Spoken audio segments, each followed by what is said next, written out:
votre rendez-vous local sur Flutter FM. Je reçois aujourd'hui au micro de Flutter FM, alors j'ai Clément, Jennifer, qui vont bien sûr se présenter et présenter leurs fonctions au sein de l'établissement du foyer d'hébergement de Clamecy, accompagnés de Frédéric et Mickaël, qui pareil se présenteront. Bonjour à tous. Bonjour. Bonjour. Alors on commence par Clément. Oui, c'est moi-même. Bonjour à tous. Donc Clément, éducateur au foyer d'hébergement, résidence près le Comte, qui se trouve boulevard Misset à Clamecy. Jennifer, pareil, éducatrice. Alors effectivement, et puis je suis sur la coordination de projet, ce qu'on va vous découvrir tout de suite. Avant de découvrir le projet, puis que Frédéric et Mickaël se présentent, c'est Clément qui va nous parler un peu de l'établissement du foyer d'hébergement de Clamecy. Donc le foyer d'hébergement de Clamecy accueille des personnes en situation de handicap qui travaillent en milieu protégé, en ESAT. Donc on est là pour les accueillir et les accompagner toute l'année et travailler avec eux leur projet de vie, leur projet de travail, leurs loisirs. Et actuellement, on a 16 personnes au foyer. Alors justement, il y a Frédéric. Oui. Frédéric, ça fait combien de temps que vous êtes au foyer d'hébergement, à peu près? Pareil à Mickaël. Et l'OTAN. Alors Mickaël, ça fait combien de temps à peu près? Ça fait en 2002. Oui. Je suis arrivé au mois de juillet, donc voilà. Alors vous y faites quoi au foyer d'hébergement? Quelles sont les activités? Peut-être des loisirs, je sais pas.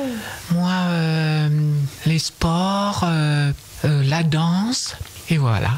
Puis moi, je fais la guitare. Ah oui, t'aurais dû l'amener, tu nous aurais fait un petit morceau. Oui. La prochaine fois?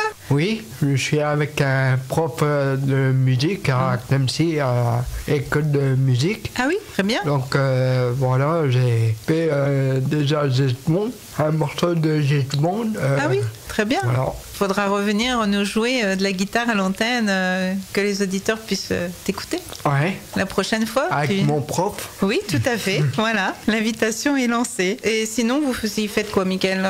Je fais la danse, oui. Puis voilà.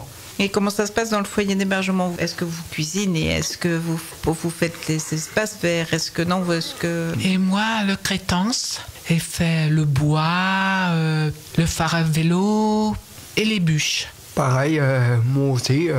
On décloue les pointes, on fait des palettes. D'accord. On défait des palettes et en fait, on fait des bûches de ramonage. Très bien. Alors, c'est Jennifer qui va nous présenter le projet, parce que vous avez un gros projet. Oui, en effet. Cette année, pour la 3e édition, nous allons faire notre fameuse grande pyramide de chaussures. Enfin, en tout cas, on l'espère grande. Donc cette année, ce sera le 20 juin, à la place des Fêtes, donc à côté de la salle polyvalente de Clamecy, grâce au partenariat de la mairie qu'on vient de faire très récemment. Et donc cette année, on a la chance d'avoir le soutien de l'association Handicap International, qui va se déplacer avec son exposition mobile et qui sera avec nous, donc du coup, à partir du mercredi 19 jusqu'au jeudi 20 soir. Et donc ils seront avec nous sur ces 2 jours.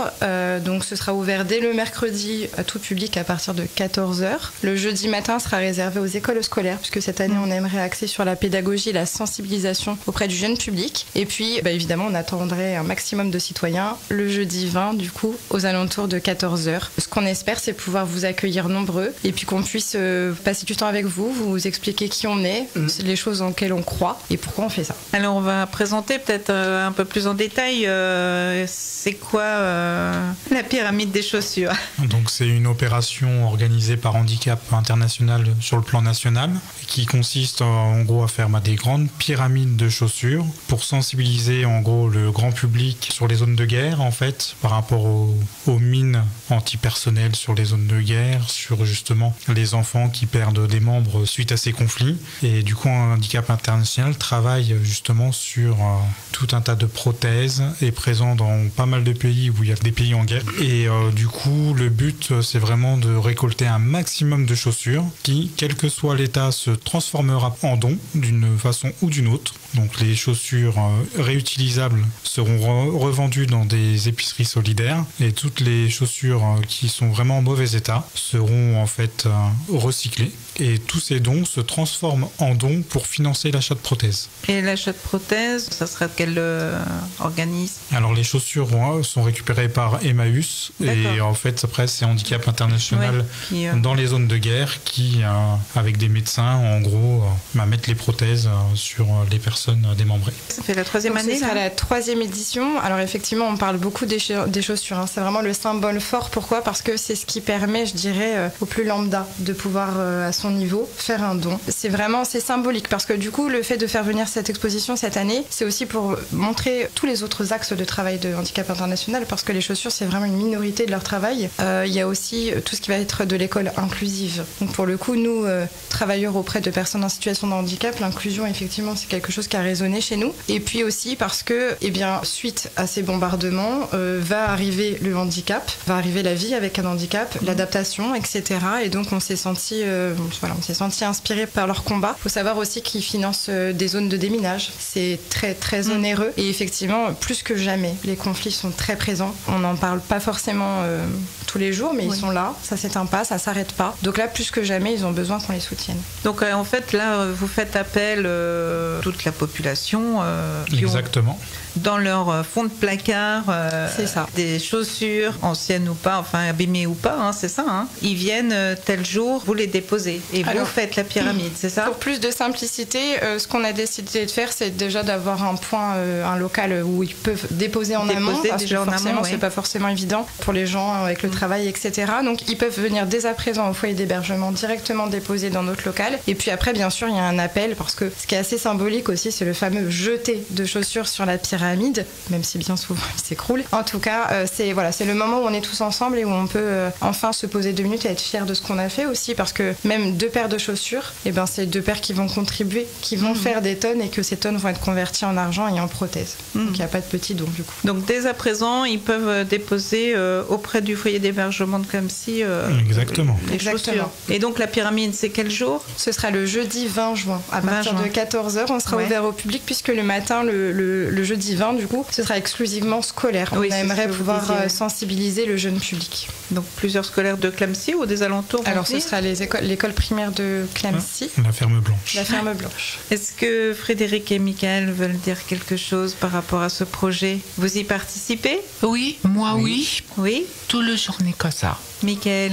Je vais vous lire le texte. Oui. Nous sommes au foyer d'hébergement d'API de la Nièvre et nous apporterons les citoyens de venir mercredi 19 juin après-midi et le jeudi 20 juin après-midi déposer leurs chaussures, quel soit leur état, pour que la pyramide de chaussures de 2024 soit plus haute possible. Très bien, Michael. Bravo. Donc, en fait, l'objectif, c'est de dépasser quelle hauteur par rapport à peut-être l'année dernière? L'année dernière, ça pleuvait. Oui. Et 2000 paires. À 2000 paires? C'est le record à battre. C'est le record à battre. Ouais. L'objectif augmente tous les ans. C'est bien. C'est qu'il y a quand même une mobilisation des personnes. Et du coup, on insiste vraiment, puisque c'est la première année où Handicap International se déplace dans les villes un peu à la campagne. Ouais. D'habitude, leur exposition, c'est réservé aux grandes villes comme Paris, Lyon, Marseille. Ouais. Et là, c'est la première année où, du coup, ils vont se déplacer dans toute la France pour faire connaître au plus grand nombre. Et du coup, oui, ils arrivent avec une Ils arrivent avec une expo d'à peu près de 200 mètres carrés, où dans le parcours fort de cette exposition, il y a une zone de déminage, et il y aura aussi un parcours en prothèse, que le grand public sera invité à essayer. Et ça sera à partir du mercredi après-midi. Et le jeudi 20 après-midi. Et ça se situe où? Ce sera sur la place des Jeux, à côté de la salle polyvalente. Je pense que beaucoup de citoyens, du coup, vont reconnaître le lieu. Oui, de toute façon, oui. Très bien. Donc tout le monde pourra venir visiter, et c'est ça, hein? C'est ça, Oui. tout à fait. Échanger avec les bénévoles d'Handicap International, venir discuter avec Mickaël, Frédéric et leurs collègues, ou venir discuter avec nous. Tout le monde sera là. Quoi d'autre? D'autres nouveautés? D'autres... Alors, comme l'année dernière, normalement, il y aura toujours un stand de l'action familiale de l'association qui sera là pour répondre à toutes les questions par rapport à l'association d'API 58. Normalement, il y aura le stand aussi, si je ne me trompe pas, des migrants du Haut-Nivernais. L'association des migrants du Orange Haut-Nivernais, ce sont nos partenaires, on travaille avec eux depuis plusieurs années maintenant, et puis ils sont porteurs du projet aussi. Hein, Et puis ensuite, ce sera l'occasion aussi pour Mickaël et Frédéric de vous présenter d'autres partenaires avec qui ils travaillent sur le territoire, parce que dit milieu rural, dit besoin de maillage interassociatif, c'est impératif. Donc on va vous présenter nos partenaires, comme on le disait tout à l'heure, de sport et de loisirs. Oui. Donc le club de karaté, le PAMS de Surgy, l'association Ciel Bleu, avec qui nous faisons du sport adapté, et l'association Tamakadi, puisque c'est notre groupe de percussion et de danse africaine. Et donc, Mickaël, t'auras ta guitare avec toi ou pas? Oui. Ça peut se prévoir. Ça peut se prévoir. L'année dernière, j'en ai fait, mais comme ça pleuvait, Bon. Il n'a pas arrêté la pluie. Bon, là, on va appeler le soleil alors. Du coup, en fait, dans l'idée, c'est l'exposition sera, si la météo le permet, en extérieur. Et si la météo est mauvaise, l'exposition sera à l'intérieur de la salle De la polyvalente. salle polyvalente. Que la mairie nous prête gracieusement. Très bien. Alors, non, vous voulez dire quelque chose, Frédéric? Non. Venez nombreux.